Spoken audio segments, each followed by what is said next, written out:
Boy, I flew in from Buffalo this week, and boy, my eyes are tired.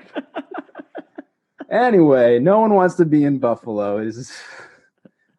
Ladies and gentlemen, we are E2G Hockey with Dan and Tyson. I am Dan. Tyson, how you doing? What's good? What's good? How are you?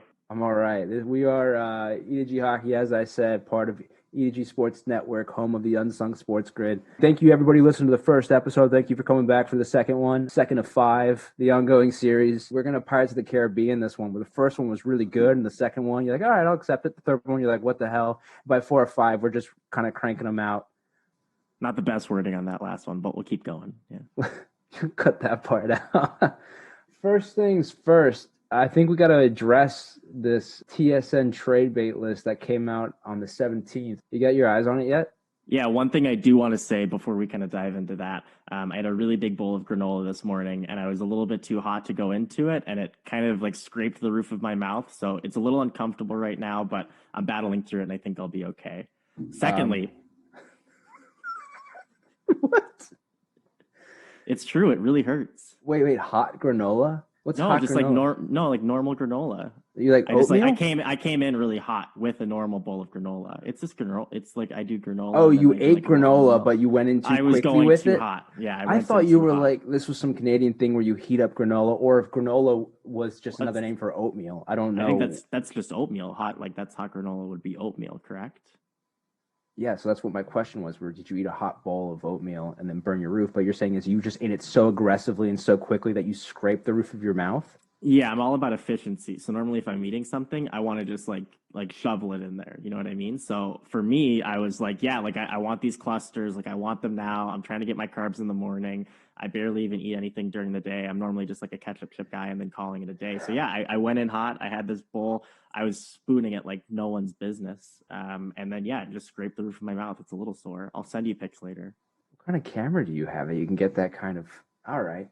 Let's go back to this trade bait list. I don't know what that has to do with granola, but I don't know about you, but this might be the most boring trade bait list I've seen since I was born. Maybe it's that far back. There is not a single name on here that I get excited about. Yeah, I mean, I guess for all of you Dmitry Kulikov fans, your time has finally come. But outside of that, I just don't see a lot going on here.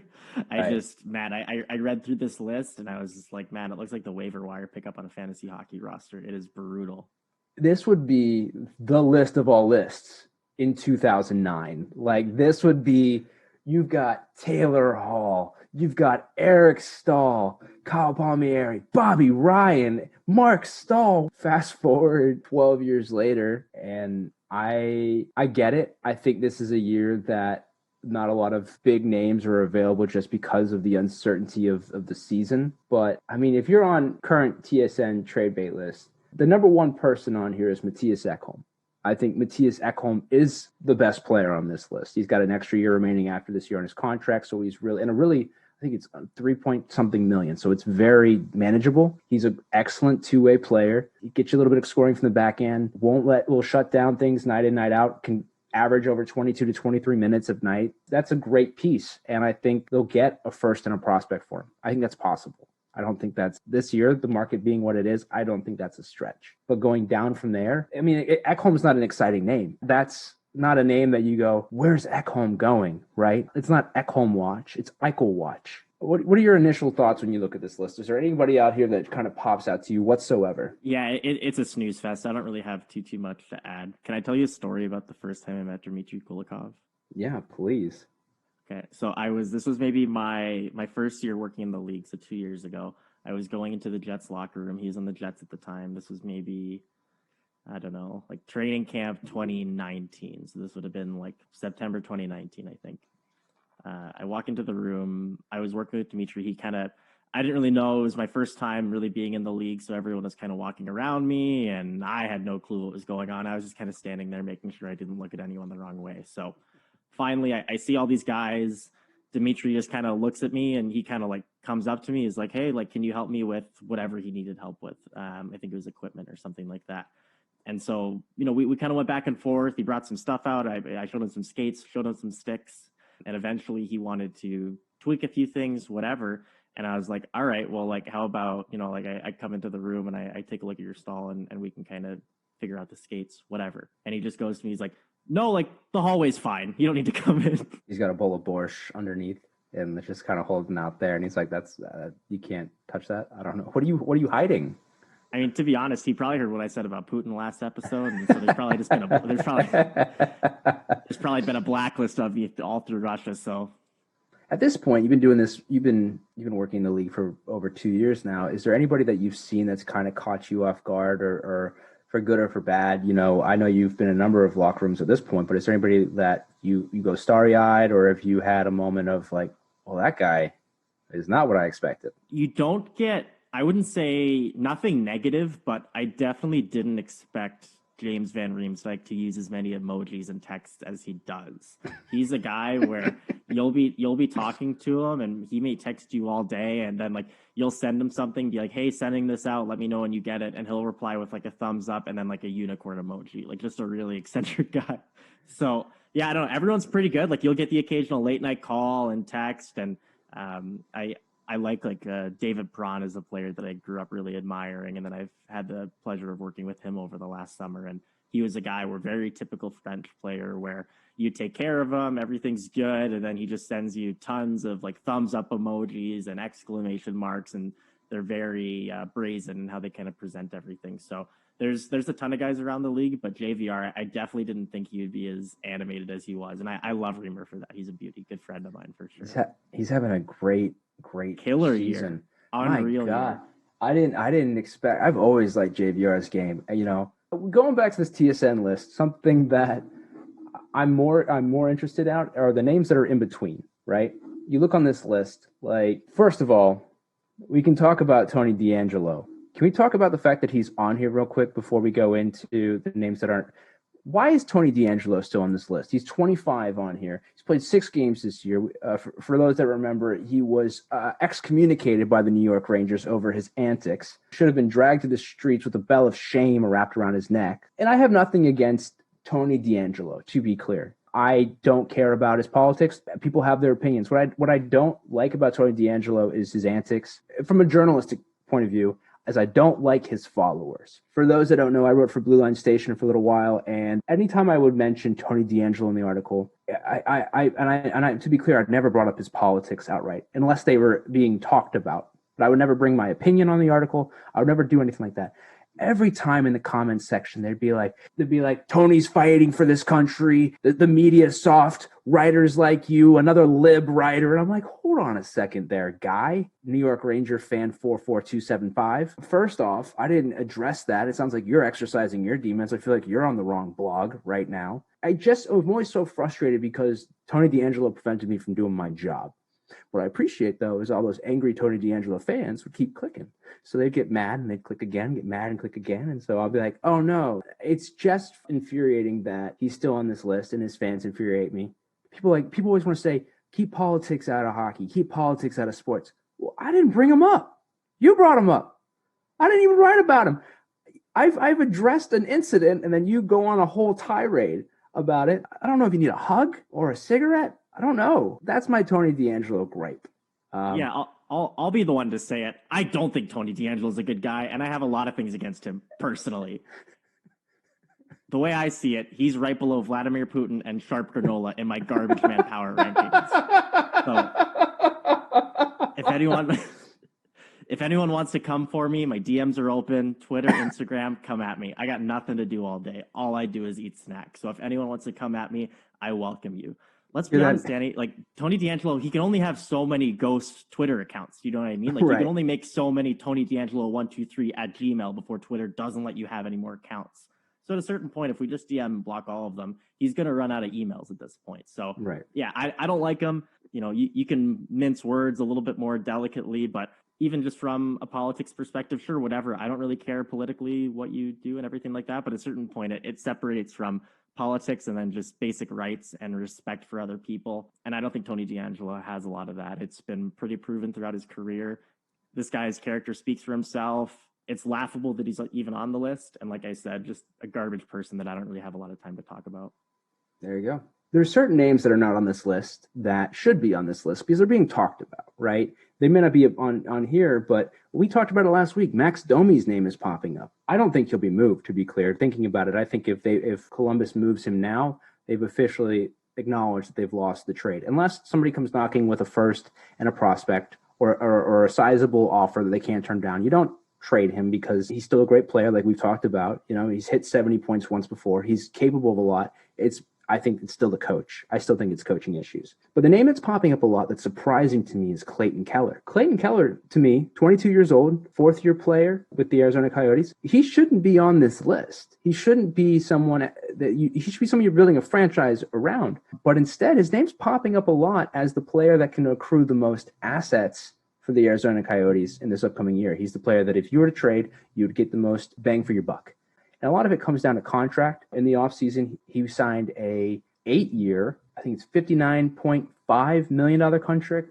Regardless, it comes out to $7.15 million a year for including this year and the next 7 years. So an 8-year contract. And a lot of people are saying that he's not living up to that contract. And that's fair. That's a fair acknowledgement. But he's, again, 22, still producing better than most 22-year-olds. You decided to pay him, and you're a 1 year on the deal, and you're like, well, this might not be working out. But his name's popping up a lot. And he's popping up with a lot of teams that are not looking for a short-term rental, but a long-term building block. Have you had any thoughts on Clayton Keller or his game, Tice? Yeah, I look at Clayton Keller, his contract, his abilities on ice, the character that he possesses, and I just think that this looks like a player that the Arizona Coyotes would like to have.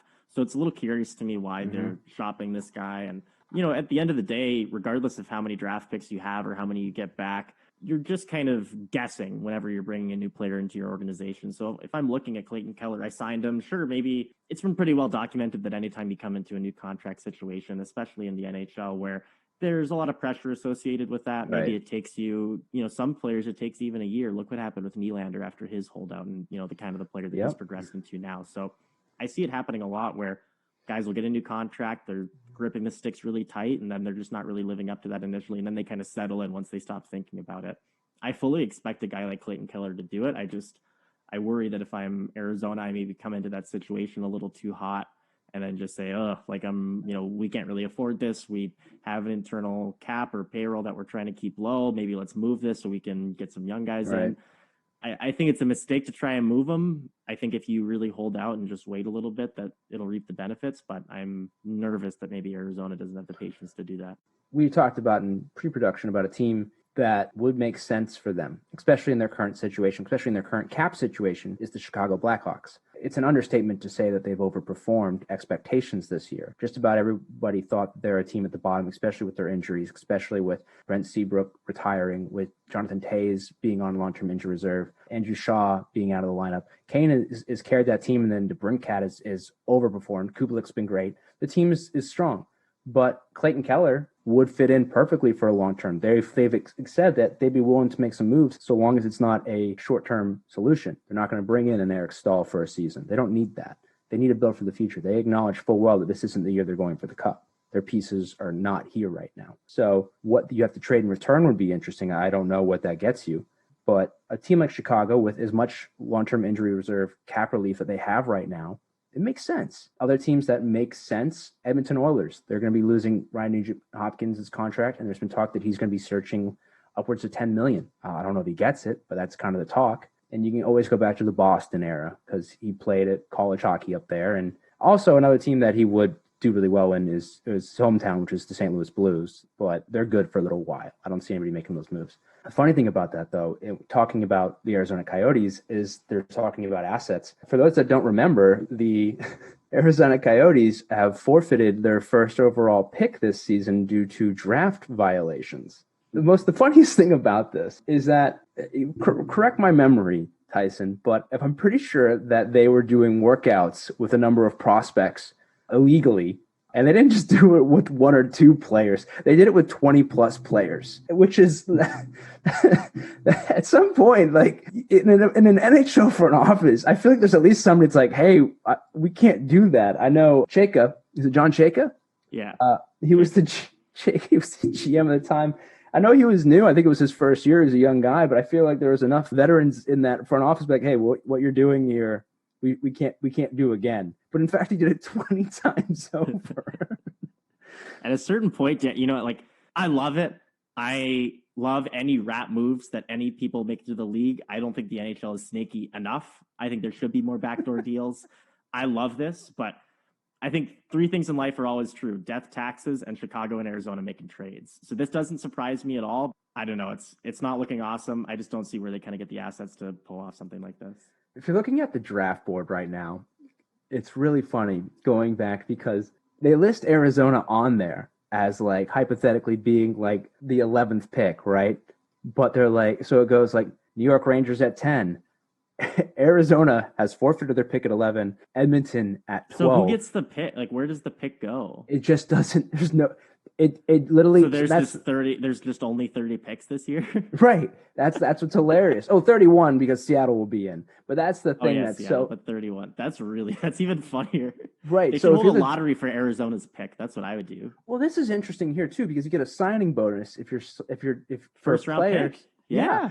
But so if you're really like if you're selected 12th, you're actually selected 11th, which actually means you should be getting a higher signing bonus. But they're gonna be like, no, you were 12th, and you're like, but was I? Because I was the 11th player taken. Yeah, like this is the stuff I'm talking about. Yeah, I love this stuff. Arizona losing their picks. All of a sudden now there's just not a pick. You only have 31 first rounders instead of 32. I love this stuff. Keep it up. Right. Big fan.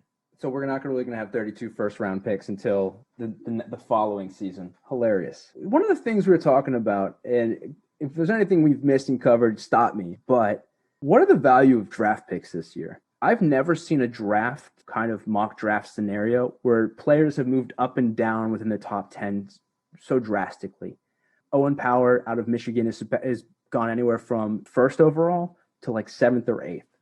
And a lot of it, I equate it to the pandemic. I equate it to the ability to send scouts out and draft effectively. You got all these old heads sitting at home who are used to being in the rinks doing their work, but now they're all doing analytics and video work, and they're kind of going insane, I'm guessing. But what's the value of a pick this year, Tyson, in your opinion? What are you hearing right now? I think it's a little bit of just kind of a mess of a situation right now, just because there's no sense of parity in terms of prospects. And I'll kind of elaborate on that.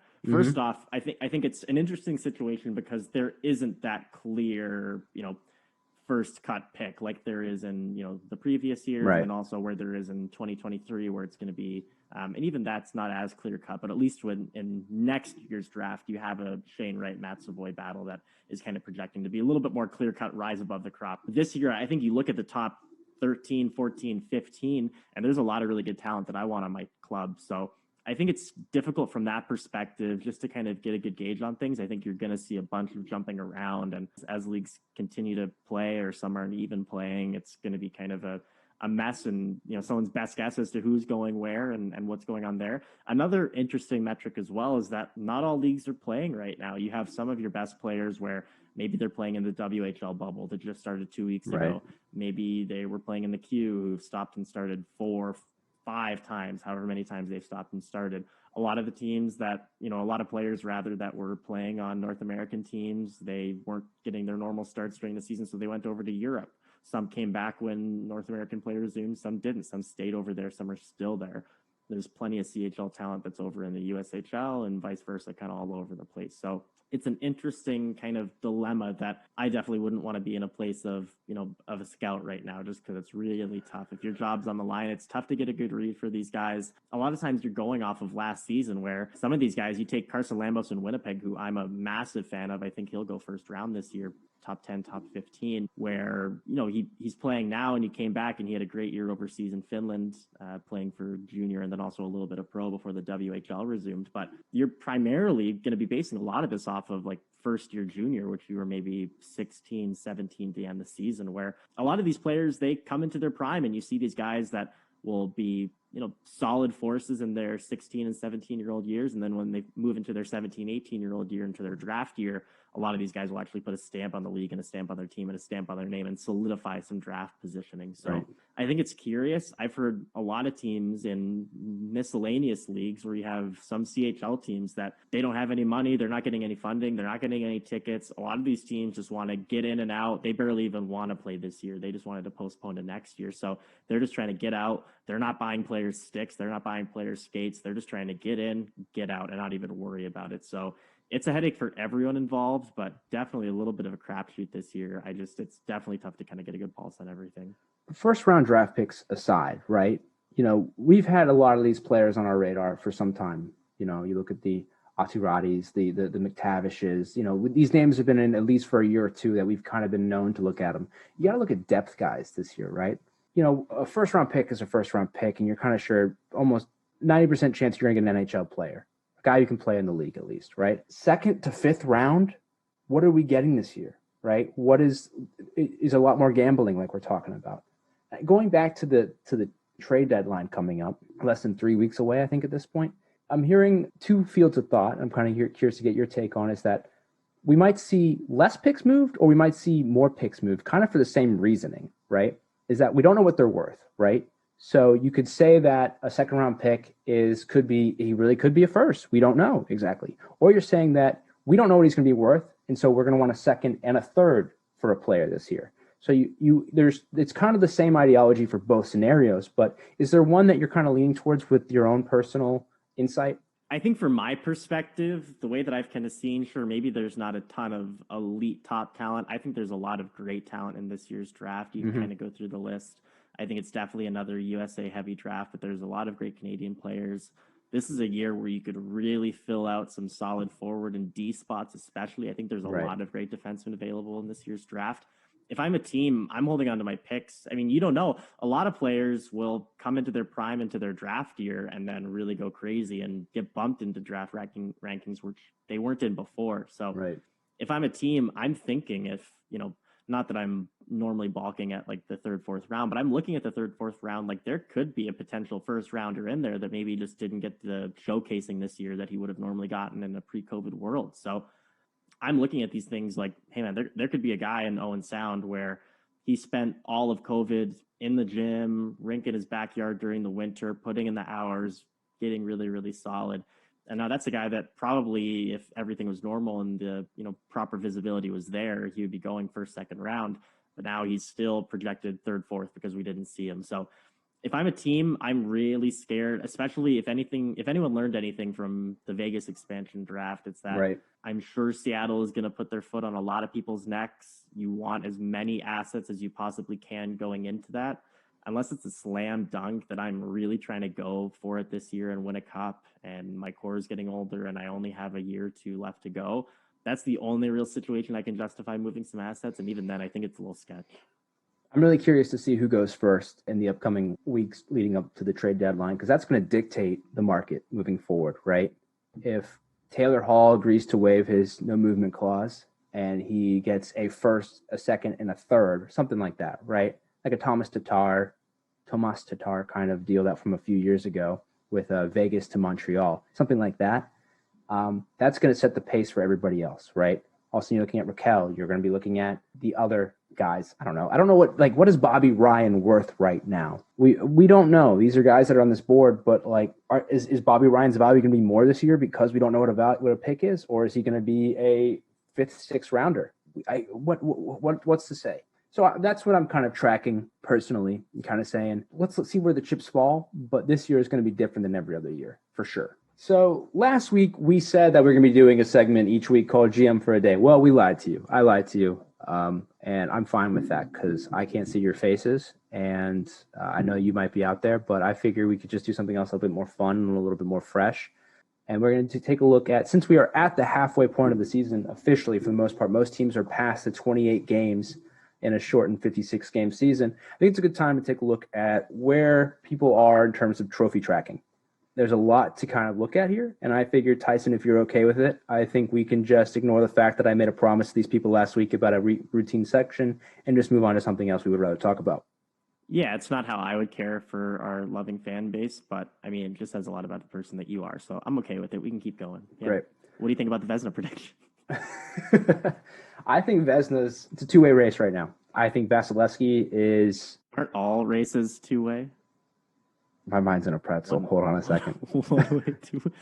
No, I think like there's You start somewhere and then you end, and that's one way and that's two-way. Isn't that no a two-way if you go race? down and back. I don't know. What I mean by this is that there's two people really in contention for this trophy. I don't need your games. That was better. Yeah, that was better. I just want to make sure you're on top of it. Yeah. Let me specify. I'm all about content.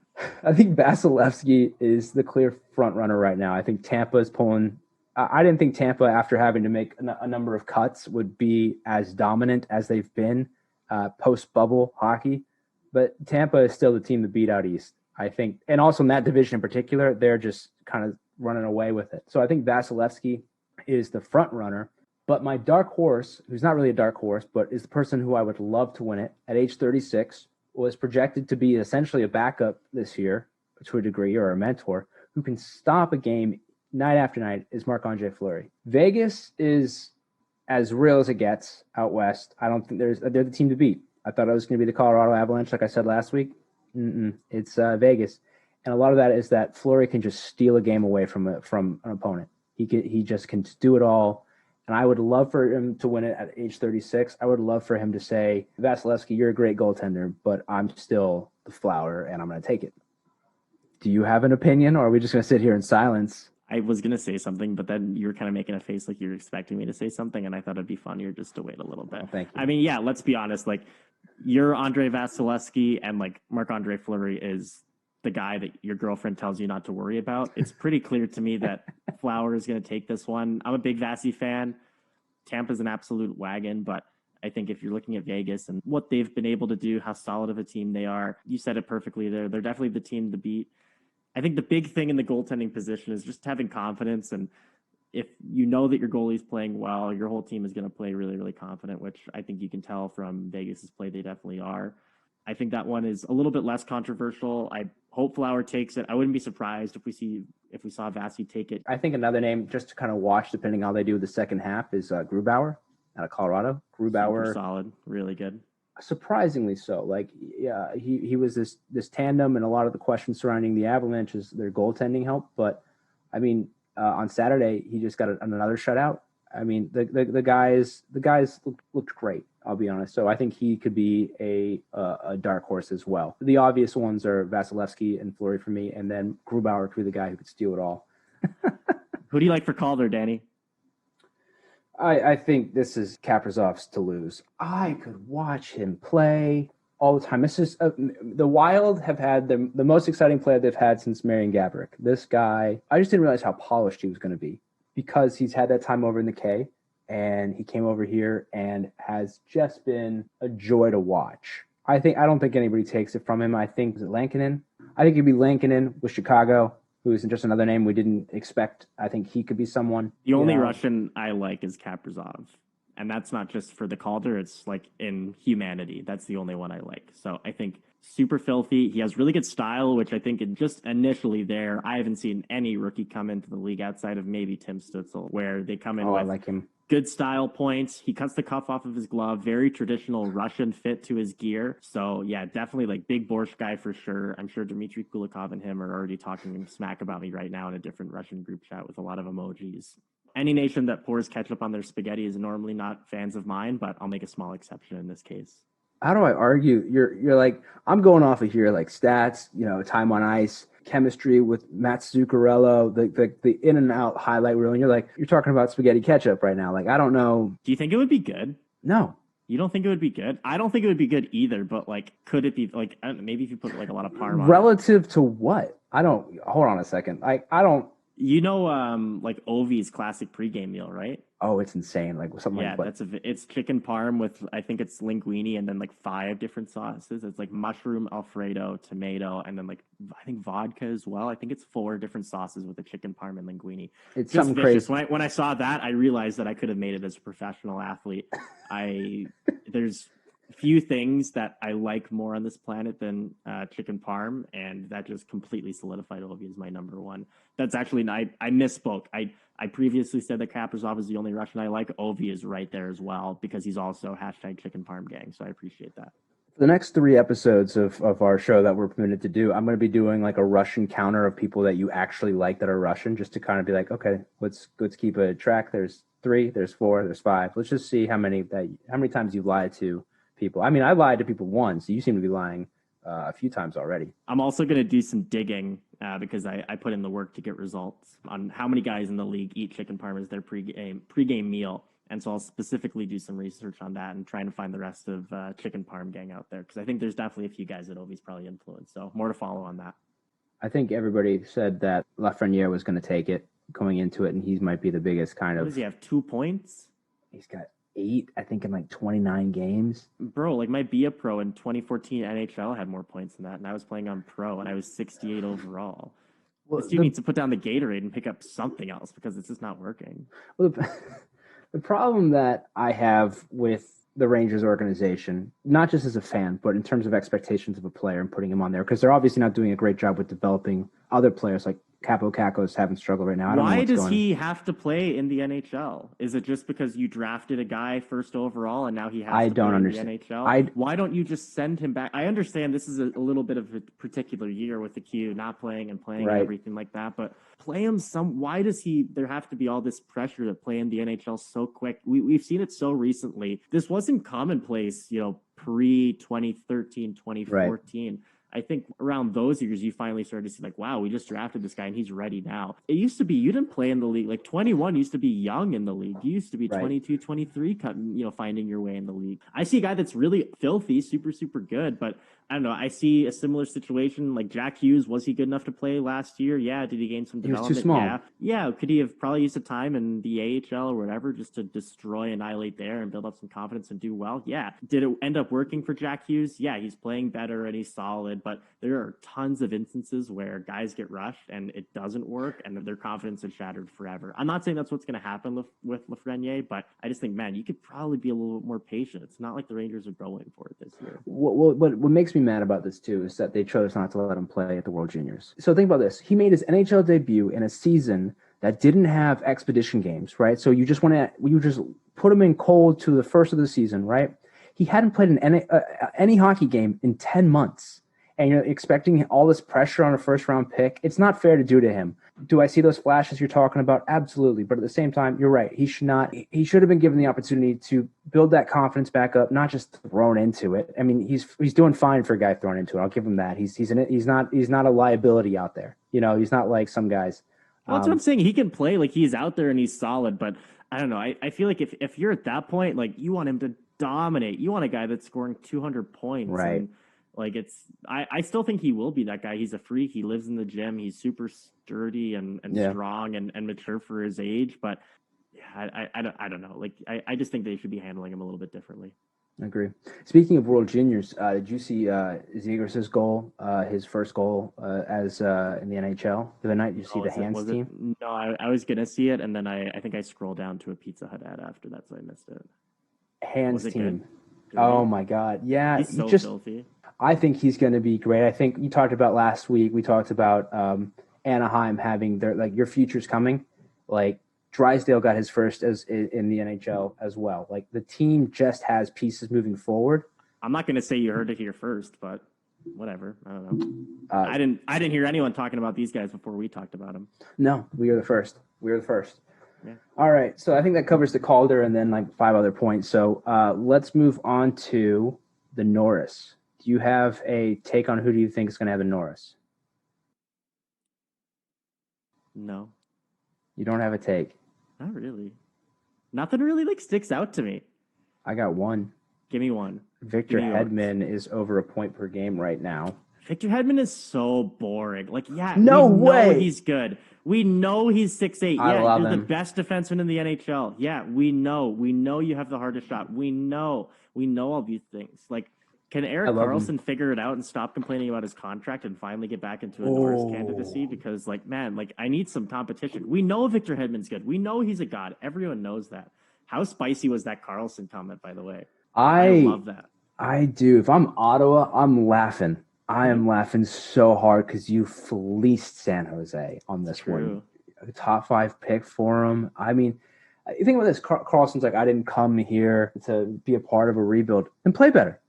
play better, right? I can't, he's doing what, 27, 28 minutes a night. He's doing all that he can. He could be doing more. He's not the Carlson of old. That heel injury with that leather heel of his is just not the Erik Karlsson of what, or let me reword this. Was the Erik Karlsson of old lost the second that his Achilles got snapped?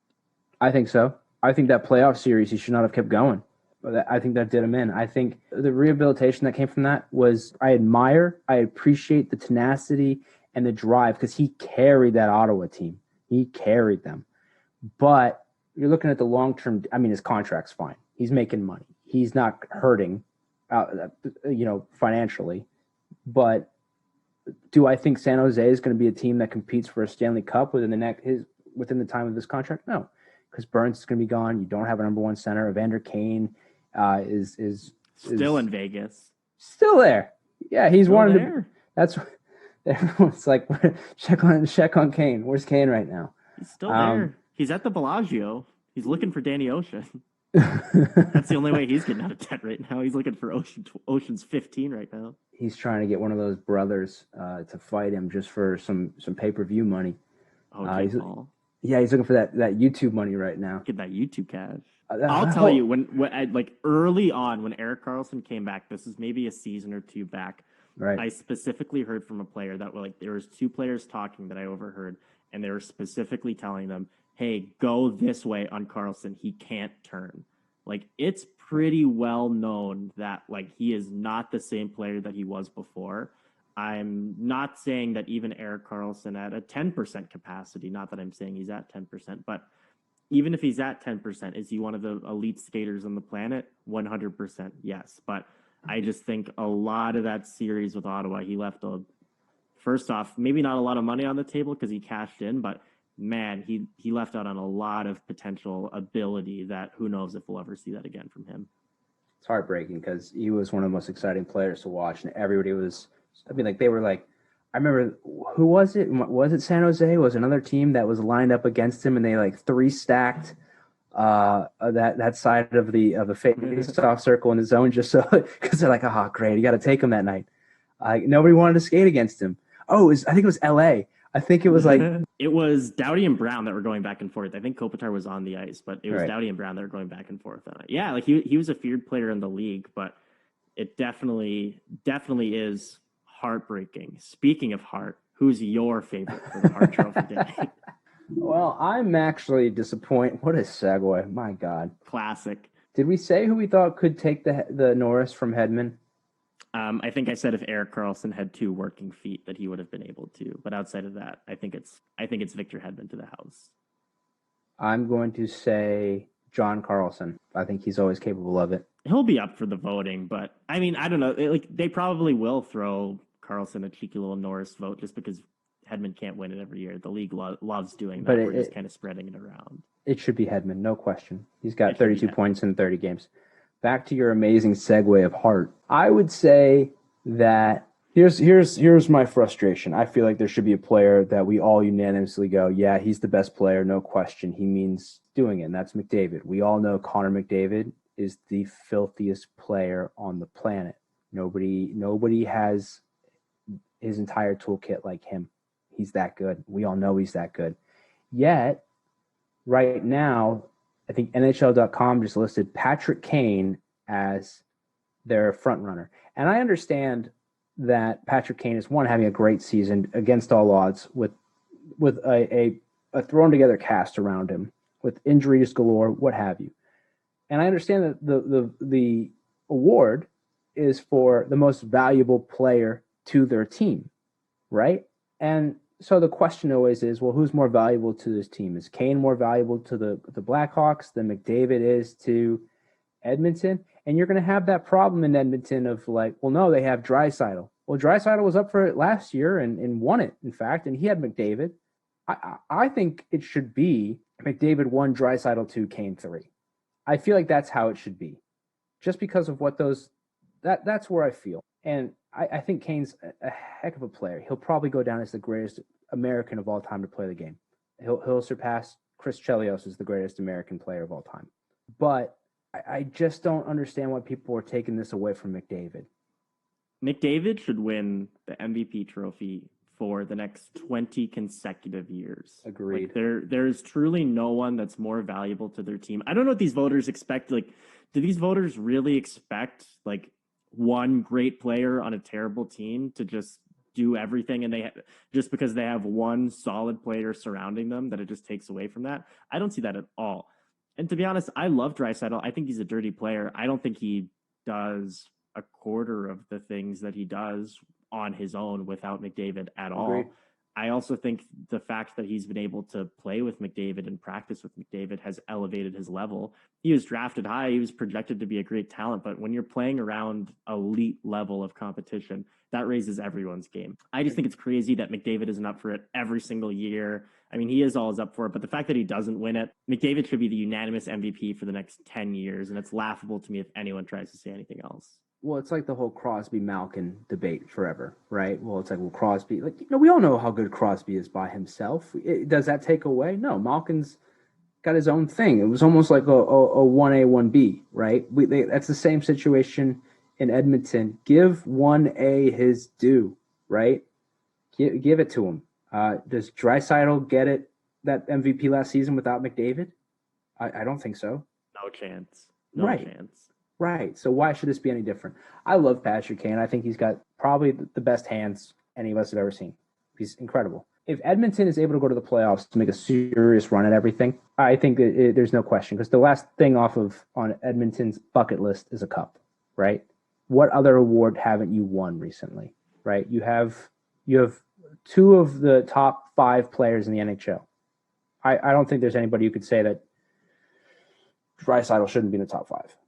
I mean, you look at how good McDavid is, and he might mess around and get Tyson Barrie a Norris nomination. Tyson Barrie's leading defenseman in points purely off of passing the puck up. He's second behind Hedman, and I was kind of like, do I give for Norris conversation? Tyson Barrie's second. I think you're right. I think he could make. That's how good he is. He makes everybody else around him. It doesn't matter who you put with him. Yamamoto is going to pot 20-plus goals this year because of McDavid. Kane can do a little bit of everything too, right? He's not a two-way player like McDavid is. He's gotten defensively better, I'll give him that, but he's not well-rounded. I still think Chris Chelios, though he's not the best talent, isn't that kind of funny that Chris Chelios is your best American player of all time? I think you guy played 16 seasons, 1,600 games in the NHL plus. He was the first American to ever captain the Montreal Canadiens. He's got 3 Stanley Cups. He played until it was like 45, 46. I'm not saying he's not good, but like look at the best Canadian player of all time, and then look at the best American player. That's your comment. Yeah, that's no question. No question. I think it's I don't know, man. Like, yeah, Patrick Kane to me is way more skilled than Chelios. Even at a different time, I see Kane above and beyond in a generation where USA was finally starting to pick up, and that World Junior team really was a big pickup for USA Hockey, and has kind of led them to a lot of the momentum that they have now. Kane just is exceptional to me, and to me, I think he's the best American player ever, and it's not close. Oh, I wrote an article on E2G Sports, kind of who the top 5 all time, right? And I had Chelios at 1 and Kane at 2 just because he just hit 400 NHL goals. And the reason why, but I even acknowledge this. I go, look, if you're building a team today, you build around Kane. Of all these players in the prime, Kane is the guy you build around, right? I can acknowledge that full well, that he is the most skilled, talented player in USA hockey history. But in terms of the best category, in terms of just to have a full career, I'd have to give it to Chelios just off of a number of things he accomplished at a time that he accomplished it. Brian Leetch was the first American to win a Conn Smythe ever.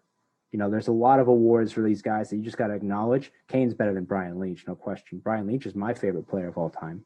Don't laugh at me. It's just like a really low, I liked Aaron Ashton when I was like 12, but then I kind of realized that he wasn't that good. Brian Leetch, stop. Just stop disrespecting. Oh, everyone's like, he played for the Rangers. Messier's the best. No. Oh, well, no. I go back and forth on Messier. Cut that out. I'm sending it to Mess directly. Yeah. So we agree. We agree with McDavid being the guy. Barring injury, it should be his. And if anybody was even if he is injured, if McDavid's out all year, they should give him the MVP. Put his name, post-date it, put his name on the MVP trophy for the next 15 years, or else it's not legit. I don't care if he doesn't play all year. just name the award after him moving forward. Yeah, it should be the McDavid trophy. That's how good he is.